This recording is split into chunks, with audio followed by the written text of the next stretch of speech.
Hello, everyone. This is Volts for May 28th, 2025. Parking reform in Washington. Parking reform everywhere. I'm your host, David Roberts. When it comes to urban and suburban land use, there is no topic more delicate and contentious than parking. Just between us here on the pod, the real reason to think poorly of parking is that ipso facto, it works against density. The more land devoted to concrete car stalls, the less devoted to everything else, including uses that create much more tax revenue. Excess parking creates urban and suburban dead zones.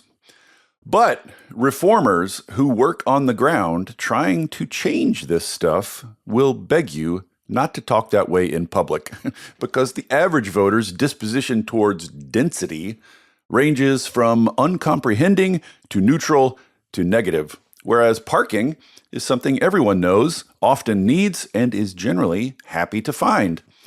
Less of something you like in the name of something you don't give a damn about is not exactly a political winner.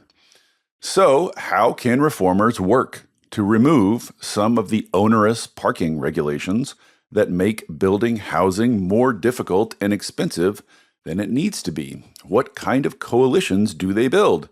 What kind of policies do they push?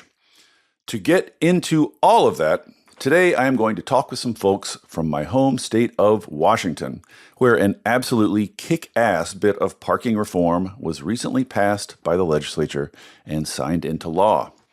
They are from the Pacific Northwest's own Sightline Institute, which is, in my humble opinion, pound for pound, one of the best think tanks going. They choose good fights and have impact well out of proportion to their size.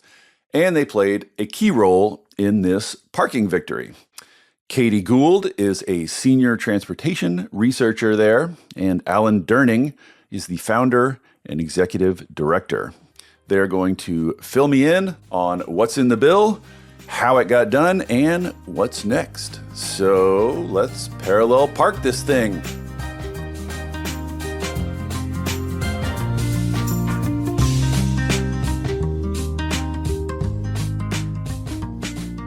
With no further ado, Catie Gould, Alan Durning, welcome to Volts. Thank you so much for coming. Thanks for having us. Oh, thank you for having us. Very excited to get into this. This is juicy stuff. Catie, I want to get to you in a minute for the details of Washington's bill. But Alan, maybe let's just start with you. You have been running Sightline, since the 1900s.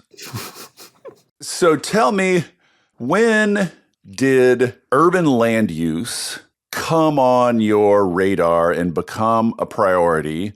And then secondarily, this is a tripartite question. Secondarily, when did parking reform emerge out of that as its own distinct fight? And then third, why do you think parking reform is a good fight to pick? Wow, right up front, three hard questions. Just to tell the historical answer and wind up to the big one about why parking is so important. Since 1993, Sightline has been focused on making Cascadia, the Pacific Northwest region, a model of sustainability. And quickly, like within the first year, we were focused on urban sustainability as well as rural. At that time, the big fights were about salmon and old growth forests and things like that. And we said, look, climate change is the epical challenge before us. And to get to that, we need to look at the shape of our cities and sprawl and all the rest of it. So land use was on the agenda from the very beginning. In 1994, I was doing an interview for our flagship book with a transportation scholar in Victoria, and he turned me on to parking. He was talking about this guy named Donald Shoup. Yeah, Shoup goes way back. Exactly. He went on to become the patron saint of parking reform. May he rest in peace. He passed away earlier this year, the author of an amazing book called The High Cost of Free Parking. Highly recommended on this subject. It's the way to get parking pilled. Catie and I have each read all 733 pages at least once. But in 2012, I think, I was just wrapping up a series of articles about silly regulatory barriers to doing common sense, good, green things. And I thought, I'll just finish out the series by doing a single article about parking regulations. And that metastasized into 40,000 words and 15 articles. You know how this goes, David. I'm familiar. You're familiar, yeah. I just thought I just whip out a quick article, and it turned out that parking connects to everything that we care about in the world. It connects to economic opportunity and prosperity. It connects to climate, of course, a core issue for Sightline, but also it attaches to and is important to the cost of housing and the opportunities to start and operate small businesses, and everything turns out to be connected to parking. That's why I say we're kind of parking pilled. So 1993, we started writing about it. So you were on urban land use then before it was cool. That's true. I mean, is it cool now? I think it's cool. Is it? We're making it cool, Alan. Come on, buck up. It's cool now. We're cool. Okay. Well, it's news to me. My children will be delighted to learn that I'm cool. And why parking? I just kind of gave the answer. Parking turns out to be, it's like dark matter. It's like most of the universe turns out to be dark matter, according to the cosmologists. And parking policy turns out to be just similarly influential in how we live our lives and how our cities are shaped. It's this invisible force that shapes how cities develop. It affects everything that we care about. Most prominently in Washington, the cost of housing, which is the key driver of most political movement in the state. It's the top political issue. When we talk about parking regulations, are we mostly talking about parking minimums, parking mandates? Is that the evil here that we're after? Well, let's not define it as an evil, but it is the dark and invisible force. And yes, so when we say parking regulation, what we're talking about is that cities all over the United States and other countries as well, to a certain extent, have hidden in their code books, in their local ordinances, requirements on every building lot about how many off-street parking spaces need to be provided based on what type of building it's going to be. Right. And these mandates, these parking mandates, dictate what home builders can do and what developers of office buildings can do and so on and so forth. These lists of these mandates, these requirements run to, sometimes dozens of different rules for like what's required of a bowling alley, what's required of a daycare. Yeah, and the really fun part is that like a bowling alley in one town might, be required to have like 2 parking spaces per lane. And in another town, it's 5. Another town, it's 10. These things are not derived from any formula or math or science. I think it's 12 and a half in Puyallup, Washington for bowling lanes. Completely It's arbitrary. because they don't regulate it per lane. They regulate per square footage there, and bowling alleys they require huge amounts of square footage. So if someone was actually going to build one, they would be proposing their own number and having to provide their own study because no one could build that much. Yeah. And we should say that like parking is expensive. Like this is another thing I think people intuitively don't necessarily get about it because it looks like it's just a patch of concrete on the ground, but that's expensive. It's expensive to build. It's expensive to maintain. It's not a small thing to require it of a builder. Yeah, that's exactly right. And I maligned Puyallup mistakenly. It was Redmond that required 12, or the equivalent of 12, and Catie can explain all the details of it. We need to get Catie into the conversation, but let me talk a little bit about the cost. The costs of parking are really very substantial. The real estate value of a parking space in the Pacific Northwest, just as space, it starts at least $5,000. And if you're talking about a constructed space, like underground parking or something, it might cost like $60,000 or more. In fact, there's calculations that we did years ago that suggest that the aggregate value of our parking exceeds the aggregate value of our vehicles. Yeah, this is amazing. Just epic quantities of money because we're allocating 10 to 20% of the surface area of our cities to parking. Yeah, what blew my mind in this, I mean, I've gotten a little parking pilled too, and one of the things that did it for me is these aerial maps that they have now where they just shade parking in a city. And you look at these aerial maps and you're like, holy crap, that's literally like half the city is just dead concrete. That's like occupied like 5% of the time. It's really insane when you contemplate it. So when we talk about reforming these parking mandates, generally what we want is just to get rid of them. And to be clear here, we'll probably say this 10 times throughout the pod, that does not mean getting rid of parking. Getting rid of parking mandates does not mean getting rid of parking. You just are allowing the developer of the bowling alley to determine on their own, contextually, how many parking spaces will be needed. Is that right? I mean, Yes. that's the nut of it. Yes, it's really about who gets to make this decision about what is an adequate amount of parking. Is it the property owner deciding what they want to do on their own land of what they think they need? Or is it someone from the city planning office, whoever was on city council back in 1967, the last time that these rules were updated, which is the case in many places? I know. And they were just pulling these. It's not like there was good science in 1967 either. They pulled them out of their wazoo 50 years ago, and they've completely shaped urban space ever since. It's wild. Like dark matter, I think, is a good comparison. All right. So that's background. Catie, let's talk about this bill. Very exciting. Parking Reform and Modernization Act just passed. Legislature just was signed by the governor a couple of weeks ago.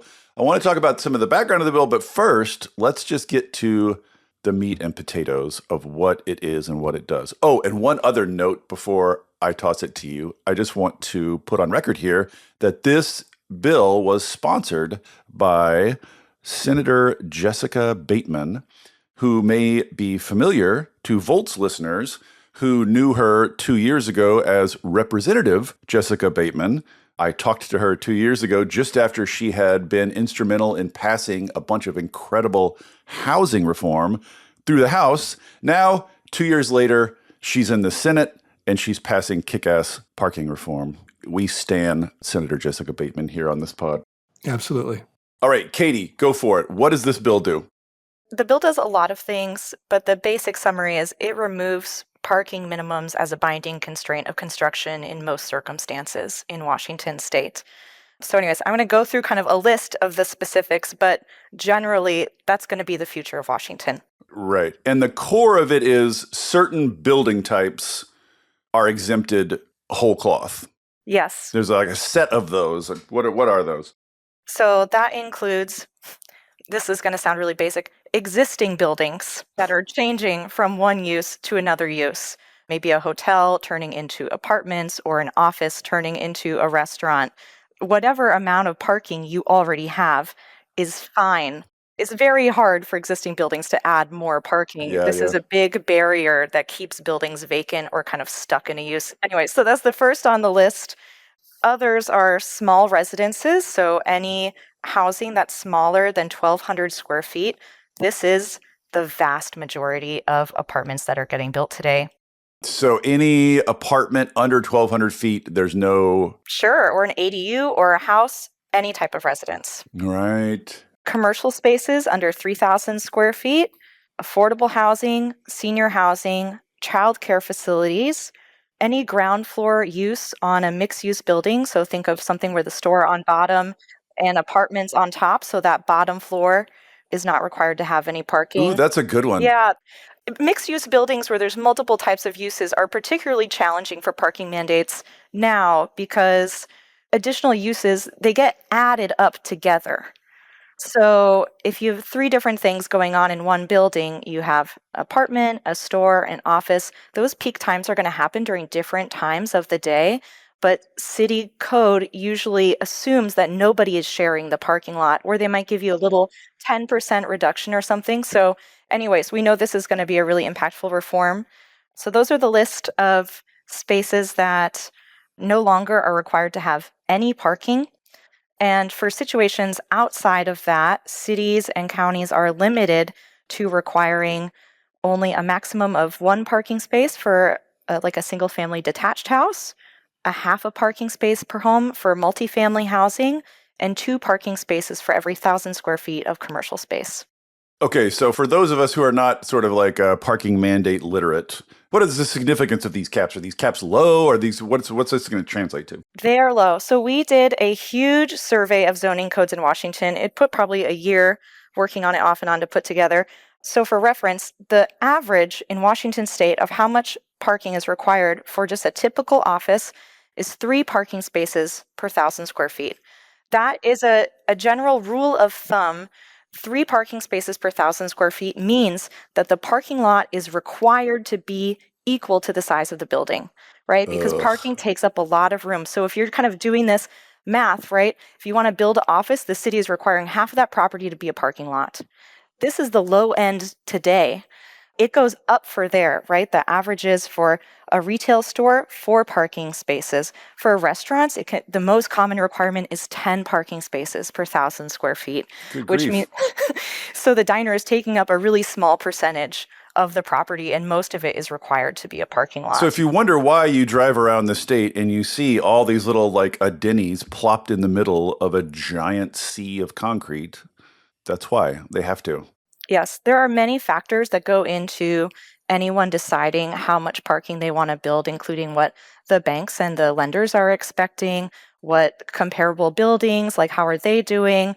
But this is kind of the first step of what can you legally do? What can you legally build? Right.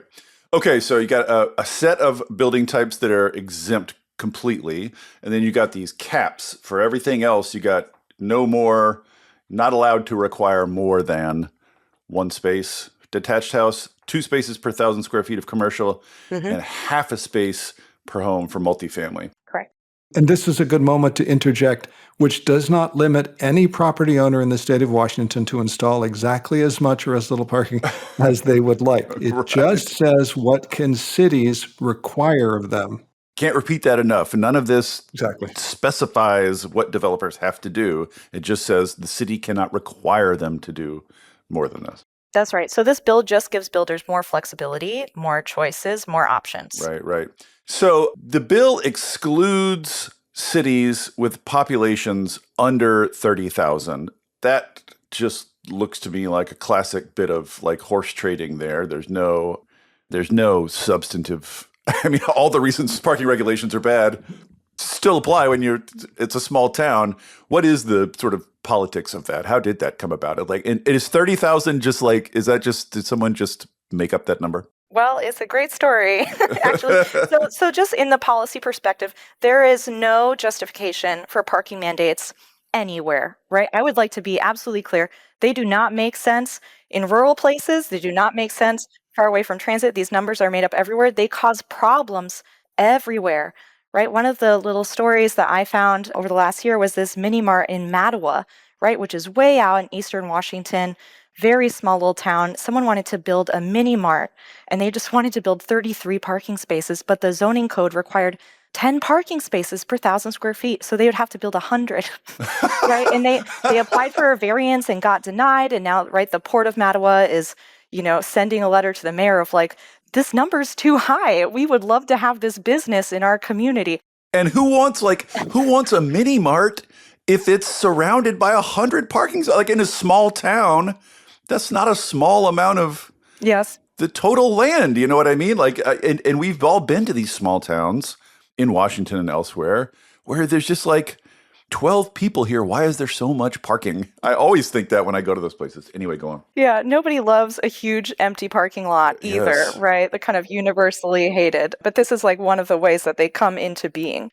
So the main opposition to any parking reform bill comes from city councils, mainly in different types of communities of different sizes, for sure.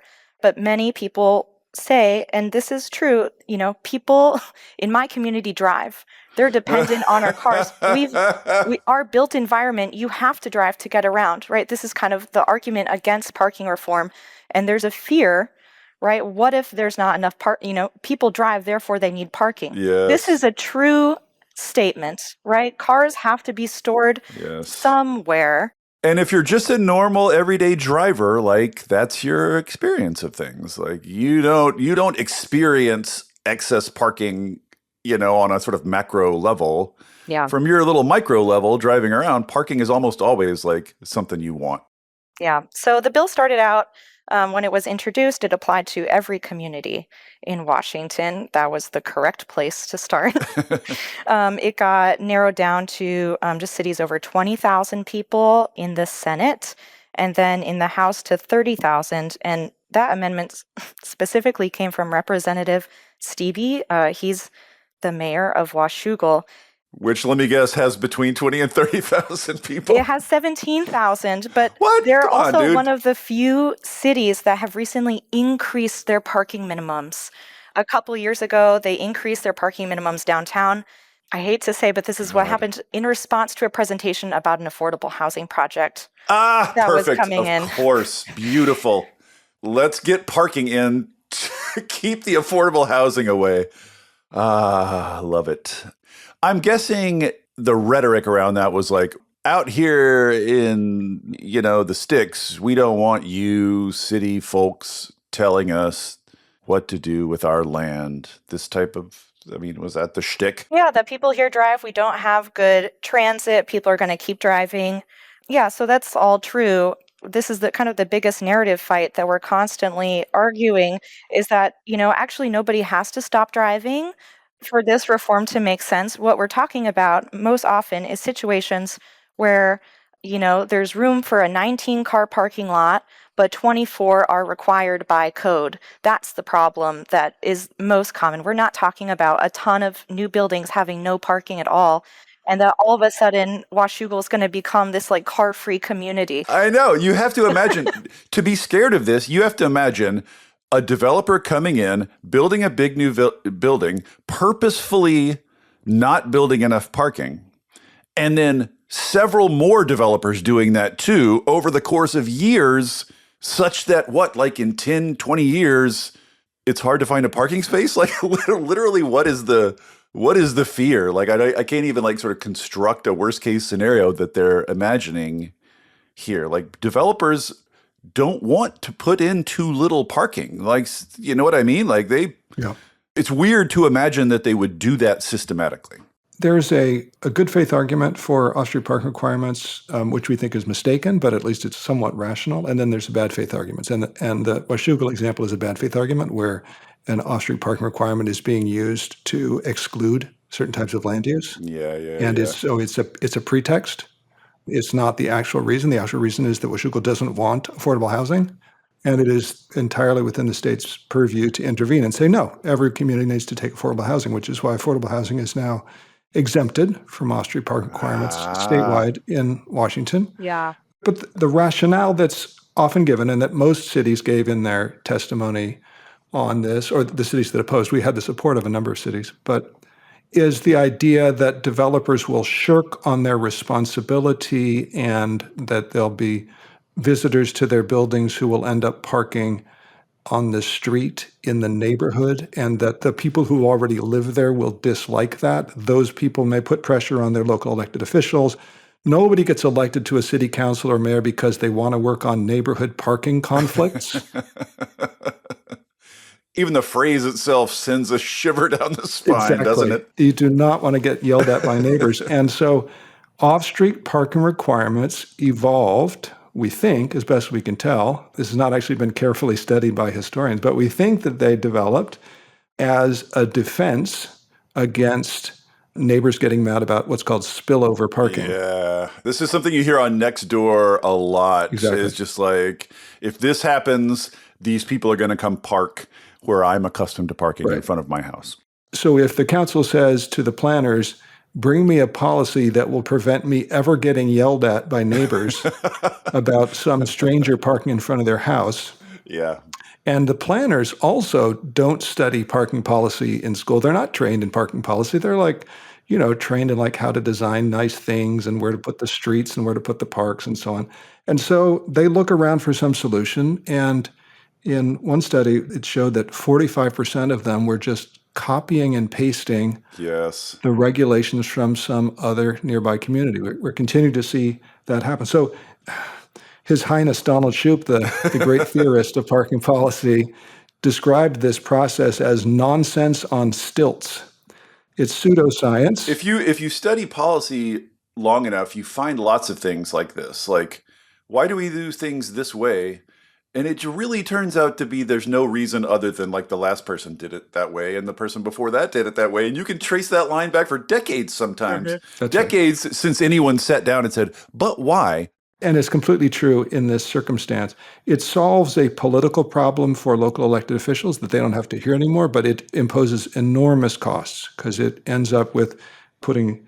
Catie was saying that, to steal your line, this is like trying to hang a picture with a sledgehammer. Like, maybe you'll get the picture hang up, but you're going to put giant holes in the walls. And you're putting giant holes in our communities by requiring so much off-street parking that no visitor ever might park on the street. There is a legitimate on-street parking management issue, and cities need to figure out how to manage that. But they can do that at much lower cost than Yeah, the current parking policy. mandates are they're the worst tool for the job. There's so many examples that I've seen where, the street parking is full, it's becoming an issue. Meanwhile, the off-street parking, like there's thousands of parking spots off the street and they're half full, but they're not being managed in a great way because they're all owned by different entities. Well, I believe King Shoop was a fan of pricing as a way Yes. of managing scarcity, which I believe, it's a really a favorite way of managing scarcity going back centuries now. But good Lord, I imagine if you go to a small town and propose charging them for what used to be free parking, you would get run out on rails. Catie, talk a little bit about the significance of this also covering commercial uses, because as I understand it, that's unique to Washington that we got that in. Is that true? Yes, I believe it is true. I mean, there's a lot of focus, rightly so, on housing right now, but the commercial does help the housing as well. And I'll give you an example. In Olympia, there's the Capitol Mall. I don't know if you've ever been there. It I'm has familiar. it has a huge parking lot that is mostly empty most of the time. Yes. And officials from the city and planners, they would love to grow that whole area into, a denser, walkable, mixed use Mhm. area where there's housing and different types of businesses, and to really focus some growth there. Currently, they cannot. You cannot take away a single parking spot from that mall because it is underparked, right? If that mall was built today, it would need over 200 more parking spaces just to Oh meet my the God. zoning code today. So even if you updated the building, you would trigger those new mandates? Yes, you cannot do anything to the building right now because the category that it's under in the commercial code, it requires 4.5 parking spaces per 1,000 square feet. Good Right? That's the Lord. current requirement for that mall, and that is stopping any development from happening in that area, right? So now they have space to play with because of this bill. Yeah, it's madness that we did this to ourselves. I wonder, what is the opposition from the commercial sector relative to opposition from homeowners? Like, do business owners also get upset about this, or were they easier? Was it easier to sort of roll them into this? What's their political sort of disposition? Every business owner is a person, so I'll start there. And even So you say. and everyone has had experiences of where it's hard to park. And I would say the business community is not a monolith of they all want lower parking mandates. I think sometimes businesses have a lot of fears that if it's harder to park to get to my store, that's bad for me. And all Yeah. the decisions that are happening outside of me kind of impact that. And what we talked about were some very specific, really sympathetic cases. One of the stories that was just really emotionally resonant was about this daycare that couldn't open in Ridgefield. Dana Christensen, she runs another daycare. She is on the board of the Washington Child Care Centers Association, and she found this large property that seemed suitable. She made an offer, purchased this property. Her and her architect were working through the layout of the site kind of in this 60-day period, and they could only find room for 29 parking spaces, which for the record was way more than she thought she needed. She thought, a dozen, 18 spaces would be totally adequate for her. But that land is regulated by Clark County, and they require 2 parking spaces per employee for daycare centers. So she needed 32 parking spaces. Per employee? Yes. Every one of these sounds more random than the last. I mean, we can go all day. So they were trying to, right, we're 3 spaces short. They're trying to figure this out. And then the city calls and say, don't forget about the landscaping islands that are required to be in the parking lot, right, to like ameliorate the impacts of large parking lots with the stormwater runoff. And anyways, and they walked away from the site. And this area is in a daycare desert, right? Where there's a real lack of childcare spots compared to the number of children. And most Washington families live in childcare deserts. So I think kind of no matter where you think about parking mandates, this is a great story that I love to start with because I think most people could agree it is ridiculous to not be able to open a daycare over 3 parking spaces. And that's what these rules do.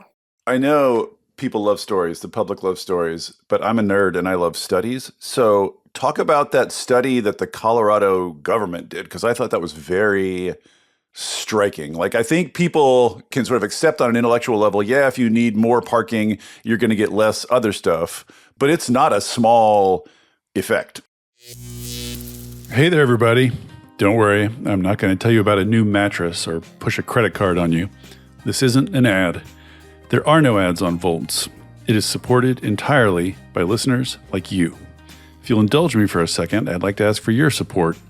I started Volts because we're all surrounded by depressing news about climate change and misinformation about clean energy, and it's never been more important to share the stories of the real people on the ground doing the real work of transition, and all the ingenuity and courage and public spirit they are bringing to it. People are hungry to hear these stories, to learn from and find inspiration in them. I've heard from people who change majors or careers after hearing episodes of Volts. People using it in classrooms and community groups, even state legislators who have passed bills inspired by specific episodes. Sharing these stories matters. It makes a difference. If you have found value in it and want to help me continue doing it, I hope you will join the community of paid subscribers at volts.wtf. It's about the cost of a cup of coffee a month. If you don't like subscriptions, you can make a one-time contribution, leave a review on Apple or Spotify, or just tell a friend about Volts. I am grateful for any and all support. If you're already a paid subscriber, thank you. And now, back to the show. Talk about that study that the Colorado government did, because I thought that was very striking. Like, I think people can sort of accept on an intellectual level, yeah, if you need more parking, you're going to get less other stuff, but it's not a small effect. Yeah, it's dark matter. So there was some analysis in Colorado that got published this fall that really helped push the salience of the bill this year, where they modeled no parking buildings, right? Just for the record, we're not talking about any buildings having no parking. All buildings had some parking. But they modeled, for new buildings that are going to be near transit, they're building a half a spot per unit, and then everything elsewhere is building 1 parking space per unit, right? So we're making assumptions about lots of car ownership here. And they found that those numbers compared to the current zoning codes in those Colorado cities, it meant an overall increase. 40% more homes would become financially feasible to build. And the main mechanism for that is, think about a multifamily building that's already planned, right? That's going to happen, maybe no matter what, but they can only build, 20 apartments. They're limited by the parking. And once that barrier goes away, now they can add an additional floor to the building with the same amount of parking. So that's how those numbers happen. Yeah, that's the biggest effect. It's adding more units to existing buildings in a way that you couldn't if you had to add a bunch more parking. Correct. That's exactly right. And that's why there's such a huge effect on housing costs. On the one hand, parking is expensive to build, but even more importantly is that physically you just can't put an apartment and a parking space in the same location on a lot. You have to choose one or the other, and it ends up being a huge constraint, reducing the amount of number of units that can build, the number of dwellings, maybe as much as a third in some cases. So this is why the issue of parking in Washington's legislative debate ended up being part of the multi-year effort to address Washington's housing shortage. I think we'll maybe come around to this more, but the reason that I think we're able to win this was that it wasn't a debate about transit and transportation and people's cars. It was about, where are we going to live? Where are our children and grandchildren going to live? Yeah. And that trumps people's love for parking. You wrote that this parking reform was unthinkable even 2 years ago. Like, it actually, there was a failed attempt, I think, Yes. Prior to this. So things changed pretty dramatically in 2 years. And you wrote a really great article about why. You have 7, I counted them, 7 reasons why this was able to happen this time and not last time. So maybe let's just go through a few of those because I think they're really educational because a lot of this I want to orient toward like other people in other places who want to get into parking reform. What helps, what's good. So let's talk about a few of those reasons that enabled this sort of really a transformation. Yeah, hold on. Let me pull up my own article. Well, so starting with, I'll cue you for the first one, which I thought was interesting. The previous attempt had gone after parking mandates via their proximity to transit. Yes. Right. It had attempted to say, if you are X distance from transit, you have lower mandates. That ended up kind of falling apart. A lot of arguments about what counts as transit, what counts as proximity, what counts as this or that. And so there was a different focus for this bill. Talk about that a little bit. Yeah, so that initial bill 2 years ago, and this is kind of where I enter the Washington story. I'd been doing work in other jurisdictions on parking reform, including Oregon and Anchorage. This was a copycat, essentially, of California's successful AB 2097 that did eliminate parking mandates near transit. That happened maybe in the fall of 2022, and Washington legislators say, that sounds like a great idea, let's do that here. It really fell flat. There was, I think, a lot of the opposition people still drive, like more people aren't going to use transit, right? There's maybe one qualifying bus line in my community, but the transit's not good enough to get around. Yeah, this is what people hear that and they're like, well, I'm close to transit, but I can't live without a car. You know what I mean? And they cannot imagine giving up their car, right? And when the conversation is over there in that space, there's just no possible way to win it. Like you got stuck, in this just like pit of like, this is not even the right issue to be talking about. And kind of transit pushes the conversation that way. It's also very vulnerable to being watered down. I think to get a vote out of one committee, they shrunk the radius by half, and that cuts your reform area by 75%, right? So these small tweaks in the numbers, all of a sudden, all these properties that we're going to see benefits of reform now aren't. And it seems like you're going to get, I don't know if this is going to happen in California or not, but you're going to get weird things where like builders are sort of like targeting areas based on their distance to transit. You know what I mean? Yes. People want to, it's a good idea, right, to maximize the number of homes and businesses and services near transit. Of course, that's a good idea. These are areas where people want to build anyway. So there's nothing wrong, right, with eliminating parking mandates near transit. But the issue is so much bigger than that. So what we did kind of after we lost that fight was really to focus on stories about how parking mandates cause issues everywhere in all these small communities, places that aren't well served by transit, right? So people can think about the issue more broadly. And the bill was designed to go after these, kind of sympathetic uses, but I would say high impact uses. One of the findings that came out of Oregon, they had some administrative rules that went into effect a few years ago where parking mandates were eliminated near transit, but also this whole host of other kind of equity uses, which if you notice, is going to look very similar to what we passed in Washington. And in the case studies, when I was talking to builders about, right, I'm trying to find examples of like, how are people using the parking reform? Let's see examples of projects that wouldn't have been possible before. A lot of those projects, yes, they would have qualified in their transit proximity.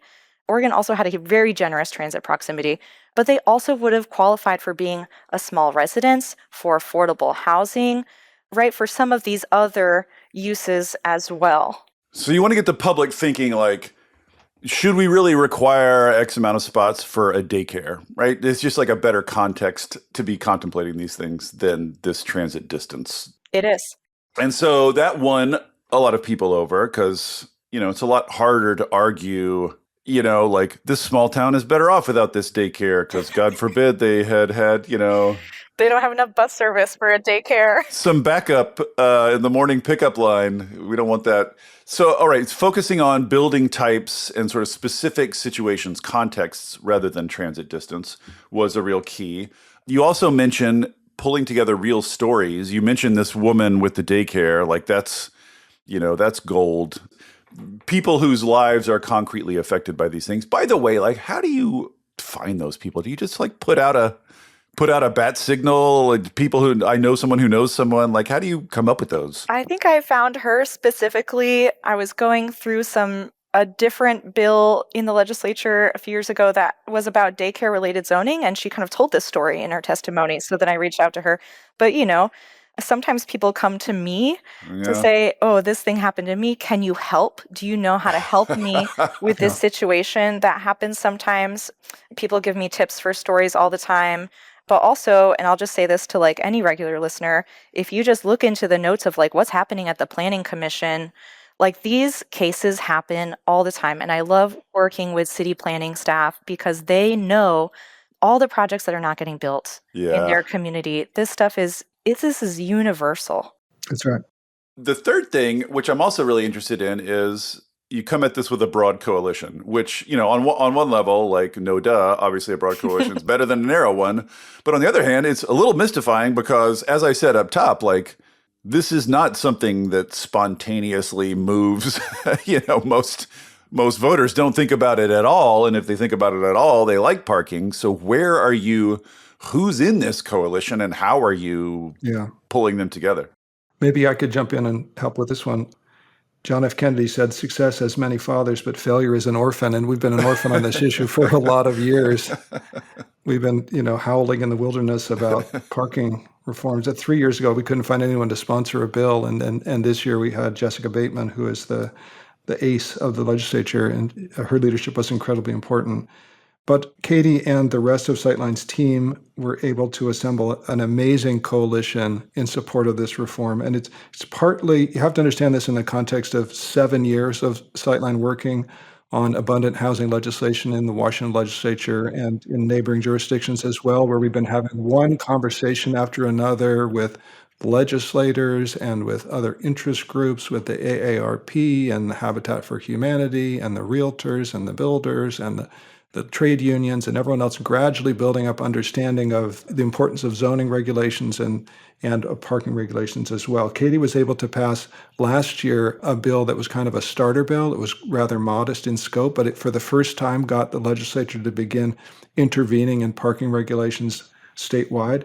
Then building on that this year, she and the rest of our team were able to assemble 56 different Washington organizations and cities spanning the political spectrum, from the Building Industry Association of Washington, which is usually a very conservative, Republican-aligned organization, or the realtors, or the master builders, all the way over to the social justice and climate justice organizations on the left.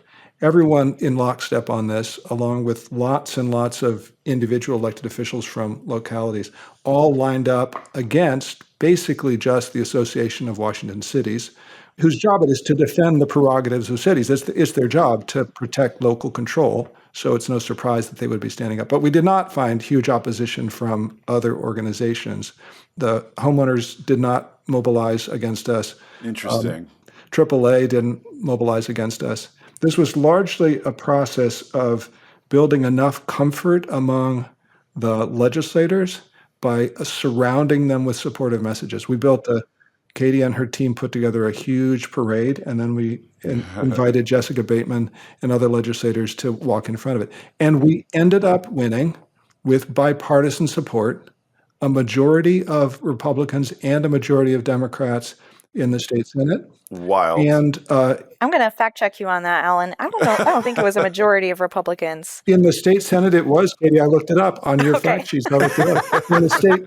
In the state House, we did not have a majority of Republicans, Okay. but we had a substantial number of Republicans. In the Senate, great. So, yeah, and this is how to ask this question. Like, there are some issues where you win, where most of the people in your coalition are in your coalition for sort of contingent or unrelated reasons. But is this more of an issue where, like, persuasion worked? Like, all these people are on the right side of this because they heard the arguments and they were convinced? Yeah, a lot of these organizations have direct experiences with these regulations. And I think, at least on my end, talking to these organizations over the years as I'm doing reporting on this issue, is that lots of people would love to see reform. They just don't think it's politically possible and therefore they're not going to make it their top issue for the next session. And we say, okay, well, we're going to make it our top issue, and you can come along with us. And I think, when Bateman decided to sponsor the bill that year, it really changed the dynamics and just, okay, great.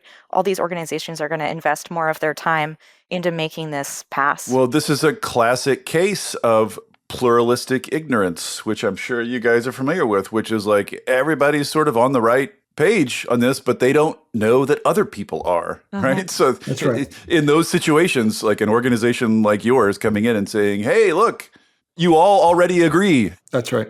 Lots and lots of individual conversations. And remember, this is part of an effort where there's a lot of other housing-related bills. Sightline worked on 7, and there were a few others as well. And so the strength of relationship and trust that had been building over these years carried over into parking when we and others said, the next thing on the agenda is parking. We're going to go big on parking this year. And folks who we'd worked with for years on things like legalizing accessory dwelling units or legalizing duplexes. We're like, oh, okay, well, you guys keep nattering on about parking, and maybe we'll listen a little more closely this year.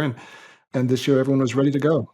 And Catie, you also mentioned local progress. So there are towns and cities in Washington who have removed parking mandates. And so Yes. we're not guessing or speculating about what happens when you do this. So share a little bit about what happens, because it's one of those things where when I read it, I was like, oh, well, obviously, but it didn't, I wouldn't have guessed beforehand. But basically, what happens is very little. People continue to build parking. The sky doesn't fall. Everything's fine. Yeah. This was certainly really helpful, I think, in making legislators more comfortable. Back in 2023, no city in Washington had fully repealed their parking minimums. And this year, coming into the session, 3 had, right, of all different sizes: Port Townsend, Bellingham, and Spokane. Ooh, go Bellingham. All right. That's my kids go to school in Bellingham, so I Yeah, and love a Bellingham story. we had public officials from all 3 of those cities in support of the bill. So that was really helpful. Some things that have happened, let's see. In Bellingham, their reform is really, really recent. They just adopted it in January, but their planning director testified at the hearings. And they're already having some buildings, right? What's happening is there's buildings that are already somewhere in the permit process, and now the builders are going back and adding more housing units because they have that flexibility, right? So they have one building that went from 60 to 80 homes, another from 12 to 40. So those are just some examples, right, of more housing is happening because of these reforms. Spokane, which is a much bigger city, said that it's only in really rare circumstances where a property is really oddly shaped or there's some really constraining circumstances is no parking getting built at all. The vast majority, they're still building parking. Yes, Developers will build enough parking to service the buildings they're building. Why wouldn't they? So, the sky doesn't fall, and generally the amount of parking doesn't change dramatically. It's mostly just these sort of edge cases, like a few more units here, squeeze in a daycare here that you couldn't before. It's mostly these sort of marginal cases that are on the verge that are helped. Well, Catie might mention that on that, we actually have some numbers on the reductions in parking from Seattle and Buffalo. Buffalo, New York? Yes. They did reform? Yes. So these are 2 studies that came out, academic studies that measured, right? There was more flexibility given in parking. Buffalo, no mandates. Seattle, no mandates in some areas, and how much of an impact that had on housing. And surprise, the vast majority of new buildings still built parking. 70% of new multifamily buildings in Seattle still built parking. 83% of new multifamily buildings in Buffalo still built parking. And how much did they reduce the parking that they provided? So in Seattle, out of what ended up being built, they ended up, when there's no parking required, those new buildings had on average that half a parking space per home ratio. So they end up roughly where the cap is in the new bill. That's right. Yeah. In the neighborhood. So it's not going to require dramatic change on any particular person's part. A modest reduction. What we see in apartment buildings across the Northwest where this has been studied is in the middle of the night, between midnight and 3 a.m., if you go look in their parking lots or parking garages, and people do this, planning students are sending out in the middle of the night, they're finding 30 to 40% of the slots are empty because the parking requirements when those buildings were built were excessive. right? Yeah. All the parking requirements are just a little bit too high. Everyone errs on the side up. It's a little bit like in the electricity sector where you're planning for the peak. Yes, exactly. And so every parking lot is built for the peak maximum occupancy on, Christmas Eve or something when everyone's going to be at home, or for commercial parking at retail establishments, they go out and measure how many people are parking there the Saturday a week before Christmas. And then they make that the law for the entire state all the time. It's so dumb. Catie, you mentioned guardrails, including some guardrails in the bill to make people feel more comfortable. What, like what? Yeah, multiple exceptions got added to this bill. Oh yeah. These little side deals. None of those are. I mean, you can tell me, but just from my glance at those, like they're a little, maybe not totally savory, but they don't seem like they're hurt the bill particularly. Yeah, so a few of them, there was a concern about what about these really rural county roads where there's no parking on the shoulders? It seems like there should be some off-street parking. We still should require parking there. So one of the exceptions is that for properties along county roads that do not meet the current local standards, roadway standards, the parking minimums still apply. And I'm going to add a but here, but if you're, and this isn't even that rural, there's places in Clark County that are building multifamily apartment buildings that are technically unincorporated Clark County. It is true that like going in, right, I talked to a planner, we looked at some aerial shots. This road didn't have any sidewalks, didn't have any street parking. Often in the development process, builders are required to do, we call them frontage improvements, where you have to build a sidewalk, you have to maybe widen the street along your property to get it up to the code.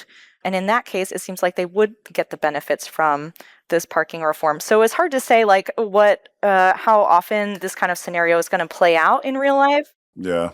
But it made somebody feel better, and Yes. and presumably got a vote. It gave reassurances, and the county's lobbyists stopped testifying against the bill. So yeah, there's a real art to concessions that do not hurt the main mechanism of the bill. I always love to follow the sausage making. You said it accommodates disabled drivers. Quickly, what does that mean? Just before we move on, there's two other study options that cities or counties can make a case to Commerce that parking mandates, getting rid of them would pose a safety issue, or that their regulations are already close enough to the bill that they don't need to do anything else. So we'll see how many of those actually get sent in. Safety, like I'm trying to construct a scenario where more parking like saves a life or whatever. I'm not sure. I'm happy to see them make the case. Yeah. All right. So what do you mean by accommodate disabled drivers? One of the provisions of the bill, and this idea came from Disability Rights Washington in a meeting that we had, was that we're directing the Building Code Council to look at, in the state building code, the kind of ratio of parking spaces that need to be made accessible. Right now, these ratios follow the federal ADA, which was last updated 20 years ago. We have a growing senior population, right, Adam? And like many people who need those spaces feel like the supply is already inadequate. And they have, I think, a very real concern that if the number of parking spaces go down, these spaces will reduce. So we just asked for a study to look at these ratios and maybe update them to go above and beyond the ADA. Got it. And then the final item on your list is have good legislative champions, which like obvi, but really crucial. And so it's good that Senator Bateman was there and is on the right page. And, I just love to see competence these days. In our current circumstances, I'm developing a real competence fetish. So with our time left, let's talk a little bit about beyond Washington here. Who else has done this, is doing this, will do it next? Are there exciting stories outside of Washington? Absolutely. Montana passed a very similar bill, looks a lot like Washington's, just like days after we passed ours. So, really substantively similar? Yes, I'm friends with the parking advocates in Montana. So it is a small like community of reformers across the country that get online for regular chats about like different flavors of bills and different messaging that's working in different places. Montana is just such a fascinating story, though. I mean, That's right. absolute housing champions here in a red state. I'm gonna get some Montana people on the pod soon. Yeah, you should. Talk about how they did that, how they're talking about it. It's a perfect example where Sightline was able to support a Republican-led coalition in Montana and Democrat-led coalition in Washington to pass basically the same legislation. Really interesting. Yeah, there's also, I'm keeping my eye on this year, there are 2 states that have full repeal bills in the legislature right now. That's North Carolina. They're very focused on water quality. The Riverkeepers organization is the main driver behind that bill. Is this like impermeable surfaces and runoff type of thing? Yes, runoff. They're also like, most of the argument has been about banning this certain type of pavement sealant, which is also part of the bill. And then also Connecticut is running a full repeal bill. Interesting. And what is there something we can say to generalize about what states are doing this? Or is this just like somebody in those states got a wild hair and did it? You know what I mean? Like what makes a state a good candidate, I guess? I think it's the right combination of people getting together to make this possible. Yeah. These rules are arbitrary everywhere. They're causing problems everywhere. You just need the right collection of people with the right messengers to kind of make this politically possible. I think that Washington's win is going to give courage to others in other places. The YIMBY movement, the pro-housing movement, is having increasing success in more and more states, red and blue. Mm-hmm. And I think that the win in Washington will give them courage to take on housing, which some have regarded as sort of a third rail. That is, you touch it and you die. But we should mention also that there have been already wins in Oregon, where we were very involved in getting a rulemaking from the Department of Land Conservation and Development that is resulting in now, I think, 40% of the population of the state is in cities that have no off-street parking requirements, and more cities are coming into conformity with the new state rule. And by the end of the next few years, we'll probably be in a situation in Oregon, much like the situation in Washington. California eliminated off-street parking requirements close to transit, and British Columbia, not America, but part of the Cascadia region, so we have to mention it, has similarly eliminated off-street parking requirements close to transit on the California model. Anchorage, Alaska, did the same thing thanks to Catie's leadership, and there are a lot of cities that have done this, not just states. Catie can maybe tell us what the current tally is, but last I knew it was... It's constantly changing. Constantly changing, yeah. But in the scores of American cities that have eliminated their off-street parking requirements, giving flexibility back to property owners.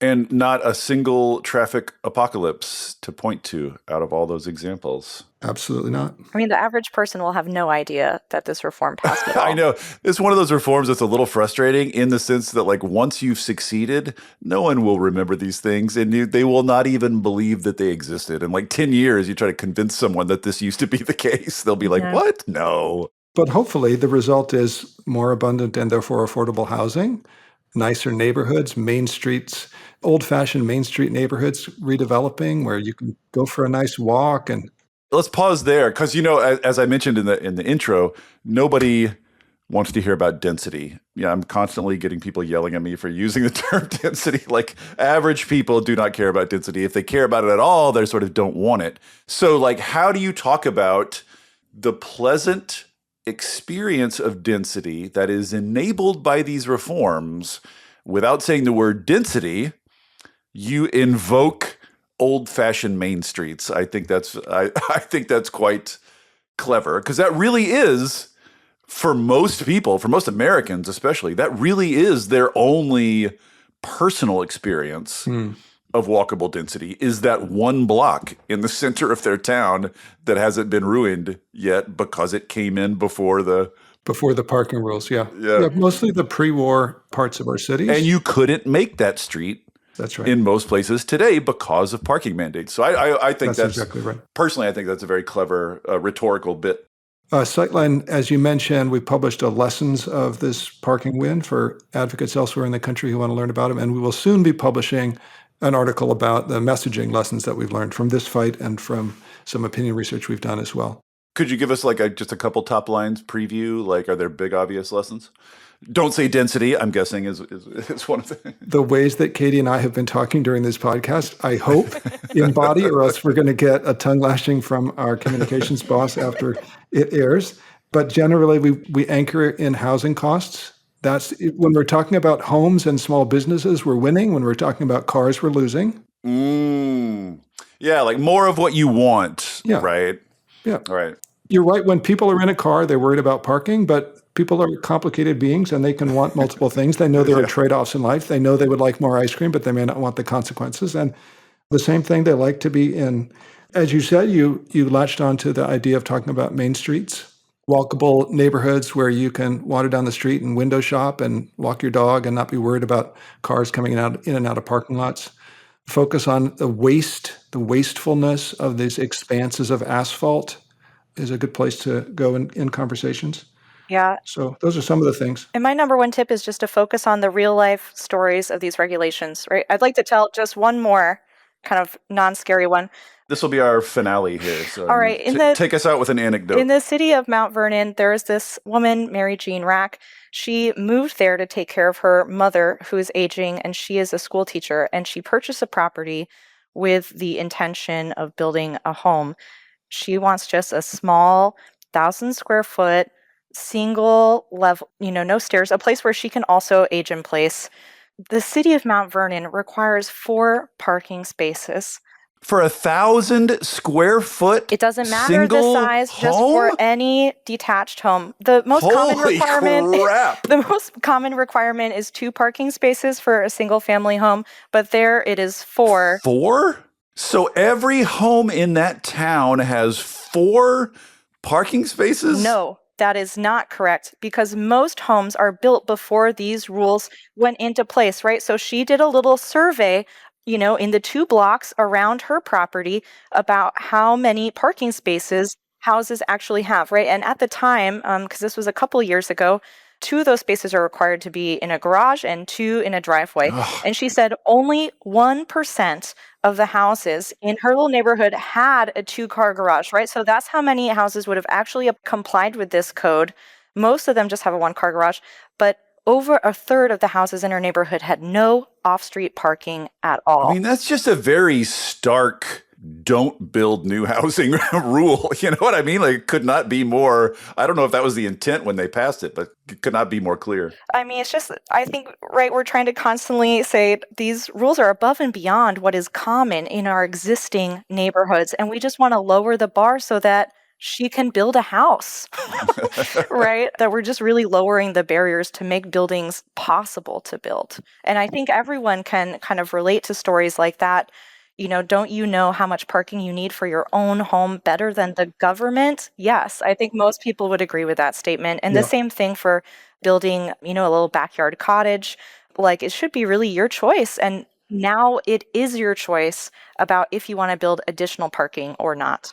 Did you go after Republicans with the property rights and why should the government be telling you what to do with your own land kind of arguments? I'm guessing those are potent on that side. We didn't go after the Republicans at all. They were our partners in this effort, and they talked about property rights and individual liberty and freedom, and supporting the development of businesses and people making good choices for themselves. Absolutely.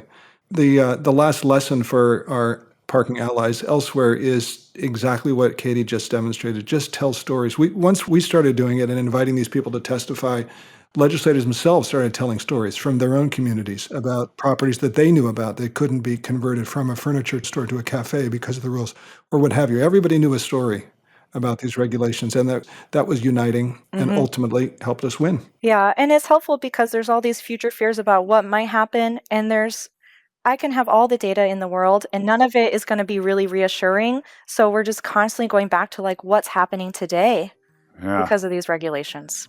So yeah, we can see now that they're safe, which is a huge step forward. It's good. I do think this Washington win is going to uncork a lot of momentum. Well, thank you both for walking us through it and for all your work on this bill. Really cool stuff. Thank you. Thank you. Thank you for listening to Volts. It takes a village to make this podcast work. Shout out especially to my super producer, Kyle McDonald, who makes me and my guests sound smart every week. And it is all supported entirely by listeners like you. So if you value conversations like this, please consider joining our community of paid subscribers at volts.wtf, or leaving a nice review, or telling a friend about Volts, or all three. Thanks so much, and I'll see you next time.